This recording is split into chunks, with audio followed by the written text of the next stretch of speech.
Hello, my name is Rebecca Sanders. I am a psychotherapist and Associate Director of the DBT program at Nystrom Associates. I want to start by saying thank you so much for spending time with me today and watching this video and doing a little self-care in these uncertain times. I appreciate this and I hope this is really helpful for you.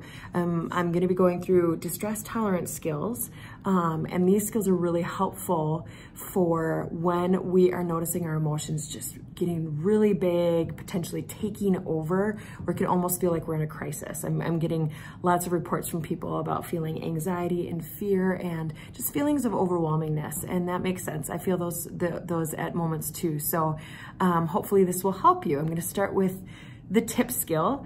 It starts with T for temperature, and what you're going to want to do is take an ice pack or frozen peas, a piece of ice, some cold water on your face, something to just to change your body's temperature, and you're going to put that right here.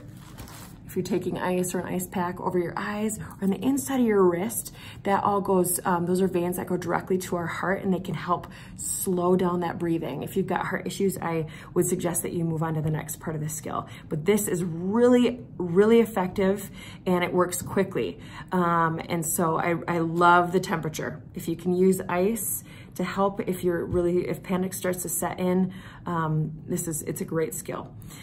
Next one is intense exercise. This is where you would be exercising anywhere from a couple minutes to 20 minutes and whatever might be available to you. So it could be running up and down stairs, on a treadmill, taking a quick or brisk walk around the block, whatever might be helpful. And that can be really helpful to distract us from what's going on. And again, it changes our body's chemistry. So a lot of these are really biological.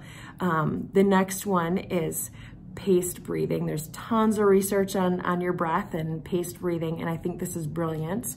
And you're gonna want to take in, for instance, if I breathe in for 4 seconds and I breathe out for 6, you're gonna wanna breathe out longer than you breathe in. So it could be 4 in, 6 out, 3 in, 5 out, but you're always gonna wanna breathe out longer, and that activates what's called our parasympathetic nervous system. It's pretty brilliant. And then the last one is paired muscle relaxation. There's a lot of research on this too. And you go from your head to your toes and you tighten up different muscles within your body, and then you let them go. And they end up actually being more relaxed after you do this than they were before you started, which is ultimately the point. And it's, again, a really effective skill. And so again, this skill is called TIP.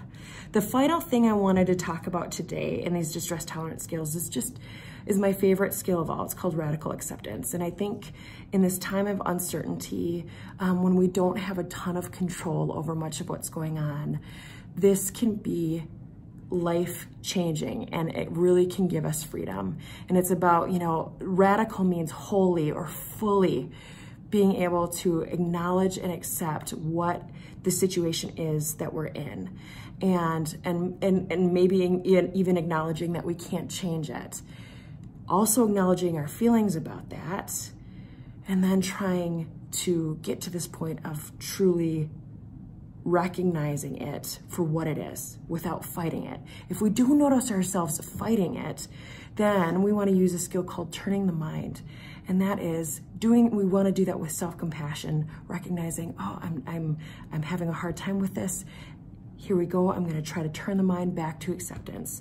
This is difficult for most people, and I just really ask that you be compassionate with yourself and with others as we are going through this together.